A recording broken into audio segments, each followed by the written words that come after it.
Everyone, welcome है आप सभी का आज के इस नए व्लॉग में। गुड मॉर्निंग आप सभी को। कैसे हैं आप सब? आई होप सभी लोग बहुत अच्छे होंगे। और बस यहाँ पर अभी हो रहा है सुबह का टाइम। तो ये वीडियो है सैटरडे का और अभी सुबह के लगभग 9:30 बजे हुए थे। तो बस यहाँ पर इस टाइम तक मैं किचन से फ्री हो जाती हूँ, मतलब सुबह का नाश्ता वगैरह, और सब लोग जब चले जाते हैं 9:30 तक लगभग मैं फ्री हो जाती हूँ। तो बस वही सबके जाने के बाद अभी मैं करूँगी घर की साफ़ सफाई। और यहाँ ना कपड़े बहुत सारे रखे हुए हैं। तो ये जो कपड़े कल मैं धुली थी तो ये वही सारे कपड़े सूख चुके थे और रात हो गई थी फिर कल, तो मैंने इनको ऐसे ही रख दिया था। तो कपड़े अभी मुझे घड़ी करने हैं और बेडशीट वगैरह थी, तो काफ़ी सारे कपड़े इकट्ठे हो रखे थे। और आजकल तो मौसम भी थोड़ा अच्छा हो गया है। 2-3 दिन से हमारे यहाँ पे धूप निकलने लगी है और धूप भी इतनी तेज़ वाली निकलती है ना, देखते देखते ऐसा लगता है कि ठंड एकदम से चली गई है। तो बस वही मैं सोच रही हूँ थोड़ा सा क्लीनिंग का काम कर लूँ, क्योंकि जब धूप निकलती है ना तभी फिर सफाई करने का मन करता है। और कपड़े भी अगर धो तो ये भी होता है कि जब धूप रहती तो ही फिर सूखते हैं, नहीं तो बड़ी दिक्कत होती है। तो बस यहाँ पर अभी मैं सारे कपड़े समेट करके अंदर रखूँगी। और आज मुझे करनी है अपने इस हॉल की सफाई करनी है थोड़ी सी।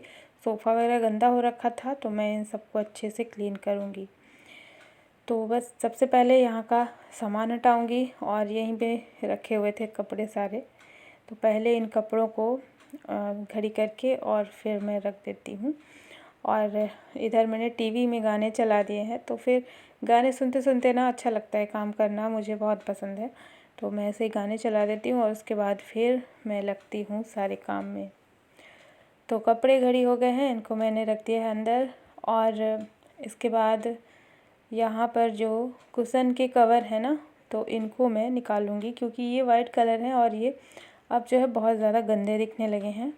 वाइट कलर में तो वैसे भी बहुत जल्दी गंदा लग जाता है, लगता नहीं मतलब दिखने लगता है, क्योंकि वाइट है तो बहुत जल्दी समझ में आता है। तो ये गंदे हो गए थे, इनको मुझे निकालना ही था। और इनको मैं मशीन में नहीं धुलती हूँ, क्योंकि वाइट है तो मुझे लगता है कहीं किसी और कपड़े का कलर ना लग जाए, तो मैं इनको हाथ से धुलती हूँ और अलग से पानी में भिगो करके फिर धुलती हूँ। तो अंदर एक तरफ मैंने रख दिया था पानी गर्म होने के लिए, और सोफ़े का कवर मैं निकाल ले रही हूँ। तो सोफ़े का कवर और कुशन का कवर दोनों को मैं गर्म पानी में भिगो करके और फिर साफ़ करूँगी।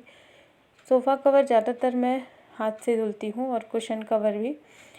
तो यहाँ पर मैंने पहले कुशन के कवर निकाल लिए हैं और जितने कुशन थे सबको मैंने बेड पे रख दिया है और सोफ़े का कवर भी हटा लिया है। और अब करनी है सोफ़े की क्लीनिंग।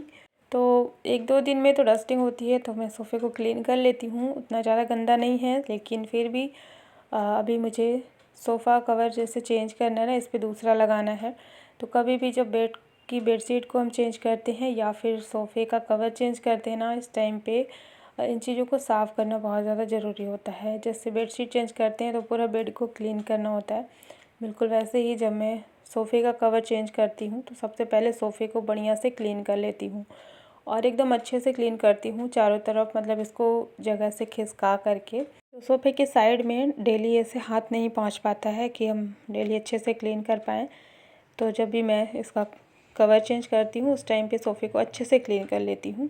तो यहाँ पर ये जो 2 सिंगल वाले सोफ़े हैं इनको मैंने खिसका दिया है। बीच का जो एरिया होता है ना, यहाँ पर काफ़ी ज़्यादा धूल मिट्टी लग जाती है, डस्ट बहुत ज़्यादा चिपक जाती है। तो इसको मैंने खिसका करके और फिर बढ़िया से साफ़ किया है। और बच्चे जब खाना खाते हैं ना तो कुछ ना कुछ ऐसे गिर जाता है तो वो जा कर के वहाँ पर अटक जाता है। तो बस वही सारी चीज़ें थी। यहाँ पर मैंने इसको अच्छे से क्लीन कर लिया है। और डस्ट ना डेली ही लग जाती है, कितना भी हम क्लीन करें, लेकिन हर दूसरे तीसरे दिन अगर टच करें किसी भी सामान को तो बहुत ज़्यादा डस्ट समझ में आती है। तो बस यहाँ पर अभी मैंने लैंप को अपने साफ़ कर लिया है और लैंप में ज़्यादा कुछ भी नहीं रखा है, एक छोटा सा फ्लावर पॉट रखा है। और लैंप के जो ऊपर वाला हिस्सा है ना, उस पे अभी कवर लगा हुआ है प्लास्टिक का जो जलता है, तो उसको मैंने निकाला नहीं है। ये जब से आया है ना तब से ऐसे ही लगा हुआ है। वैसे बच्चे बोलते हैं कि मम्मा आप इसको निकाल दीजिए, जिसमें थोड़ा सा चमक सी आती है ना, जैसे प्लास्टिक लगा रहता है। तो मैंने ना जानबूझकर के नहीं निकाला, क्योंकि इसमें जो फैब्रिक लगा है तो मुझे लगता है कि फिर वो गंदा होगा, क्योंकि डस्ट उसमें चिपक जाएगी तो फिर फैब्रिक गंदा होगा, तो फिर उसको साफ़ करने का अलग से झंझट। और जो प्लास्टिक लगा है तो उस पर तो हम ऊपर से ही कपड़ा मार देते हैं, गीला कपड़ा, तो उसमें धूल डस्ट जो भी लगती है ना वो अच्छे से साफ़ हो जाती है आसानी से। तो बस इसी तरीके से मैंने लैंप को भी साफ़ कर लिया है, कपड़ा मार लिया है। और इसके बाद मैंने ना मेन गेट को भी साफ़ किया। और मेन गेट कई बार हम भूल जाते हैं तो वहाँ पर छोटे छोटे से जाले लग जाते हैं, और मेन गेट पर अगर कोई गंदगी रहे तो बहुत ही ज़्यादा गंदा दिखता है। तो बस वही मैंने झाड़ू मार करके जाले वगैरह जो भी थे साफ़ कर लिए हैं। तो अब यहाँ पर मैं सेंटर टेबल को अच्छे से क्लीन कर ले रही हूँ। और ये सेंटर टेबल ना डेली बहुत ज़्यादा गंदा हो जाता है हमारा। ये एक तरह से कहना चाहिए डाइनिंग टेबल है, क्योंकि जो भी खाना पीना, नाश्ता और दोपहर का खाना, रात का खाना, सब कुछ हमारा यहीं पर होता है। और बच्चे हैं घर में ना तो कुछ ना कुछ गिरा देते हैं, तो इसमें जो प्लास्टिक लगा हुआ है उस पर निशान पड़ गए थे, तो वही मैं अच्छे से घिस करके साफ़ कर रही थी, क्योंकि प्लास्टिक का जो निशान है ना वो जल्दी नहीं निकलता है। तो मैं थोड़ी देर तक उसको रगड़ रही थी तो साफ़ हो गया अच्छे से। तो बस यहाँ पर टेबल को भी मैंने साफ़ कर लिया है। और इसके बाद जो बेड है ना उसका साइड का एरिया था उसको भी बढ़िया से क्लीन कर लिया है। तो थोड़ा सा कपड़े को गीला करके और बढ़िया से निचोड़ करके और फिर इन सब चीज़ों को मैंने साफ़ किया है, तो बढ़िया से साफ़ हो गया है। धूल डस्ट बस रहती है ना तो इतना ज़्यादा टाइम नहीं लगता है क्लीन करने में, जल्दी ही साफ़ हो जाता है। और बस यहाँ पर सारे जितने कपड़े निकले थे गंदे उन सबको मैं लेकर के गई और उसको मैंने गुनगुने पानी में भिगो करके छोड़ दिया है। थोड़ी देर के बाद मैं इन सबको धुलूँगी, थोड़ी देर तक के लिए गुनगुने पानी में भिगो करके छोड़ दिया है। इससे कपड़े जल्दी से साफ़ हो जाते हैं गुनगुने पानी में भिगोने से। तो बस इसके बाद अब मैं आ जाती हूँ और यहाँ पर जो भी कुशन थे उनमें मैं कवर लगा दे रही हूँ। तो बस ये एक इसके अलावा ही कुशन का कवर है, मतलब मेरे पास 2 ही कुशन के कवर हैं, ज़्यादा नहीं हैं। अभी मैं लूँगी, होली आएगी तो, और ज़्यादा ऑप्शन है नहीं, बस एक वाइट वाला है और एक ये गोल्डन वाला। तो इसके अलावा कोई ऑप्शन नहीं था, तो इसमें अच्छा लगे या ना लगे अभी मुझे यही लगाना है, क्योंकि पहले वाला गंदा था। तो मैं सोच रही थी उसको धो करके और फिर सुखा के फिर मैं लगाऊंगी, लेकिन फिर मैंने सोचा कि अभी मेरे पास जो रखा है ना मैं उसी को लगा देती हूँ। तो बस इसी को मैंने यहाँ पे लगा दिया है। तो कुशन का कवर जो है लगा करके अब बढ़िया से यहाँ पर सोफ़े का कवर लगा दूँगी। और दूसरा वाला सोफ़े का कवर यहाँ पे मैंने लगाया है। और इसके साथ वैसे वाइट कुशन कवर अच्छा लगता है, लेकिन अभी वो गंदा था तो मैंने इसको लगा दिया है। बस यहाँ पर ये भी अच्छा लग रहा है, उतना ख़राब नहीं लग रहा है।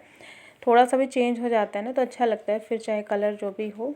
और वैसे ये गोल्डन कलर है तो गोल्डन कलर किसी भी कलर में चल जाता है, अच्छे से मैच हो जाता है। तो बस यहाँ पर कवर लगा दिया और पूरा जो सोफ़ा है ना वो अच्छे से सेट कर दिया है। और बस लास्ट में बचा है अभी पोछा लगाने का काम।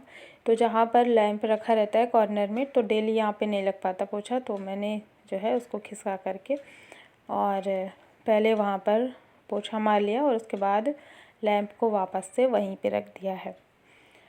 तो बस यहाँ पर इतना काम था मेरा साफ़ सफाई का। और बस यही हॉल बचा हुआ था क्लीनिंग का, बाकी तो रूम की सफाई मैंने कर ली थी।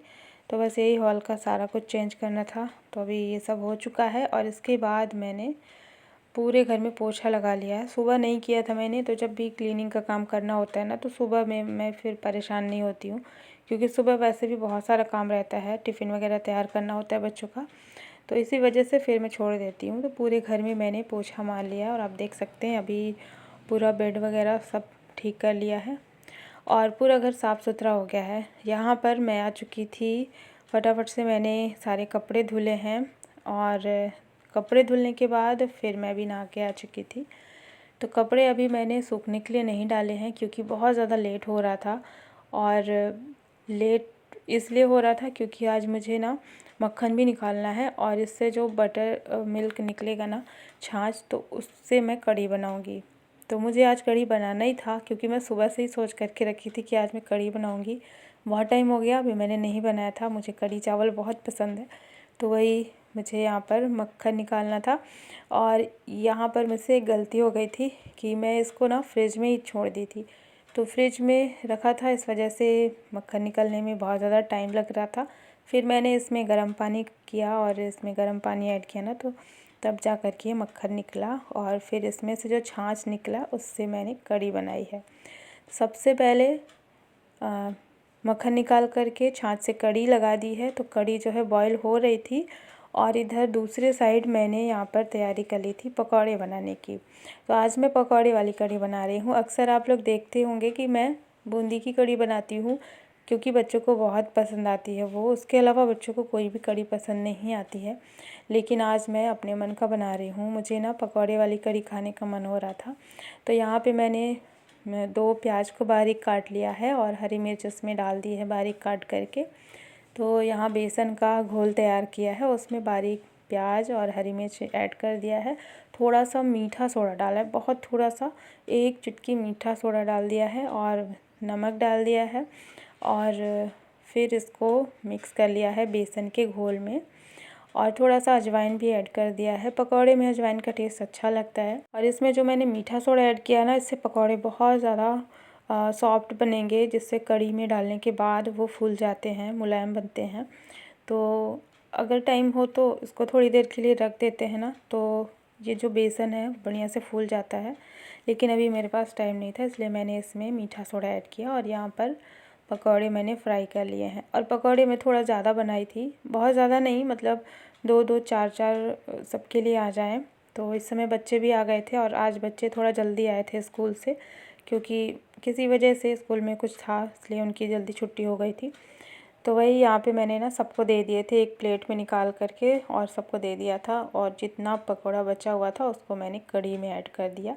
कढ़ी जब अच्छे से बन चुकी थी, पक गई थी, तो लास्ट में मैंने इस तरीके से इसमें पकौड़े ऐड किए हैं। तो हाथों से ऐसे थोड़ा सा प्रेस करके और फिर इसमें ऐड करना है। इससे क्या होगा कि पकौड़े के अंदर कढ़ी अच्छे से एब्जॉर्ब हो जाएगी और फिर वो खाने में ज़्यादा टेस्टी लगेगी।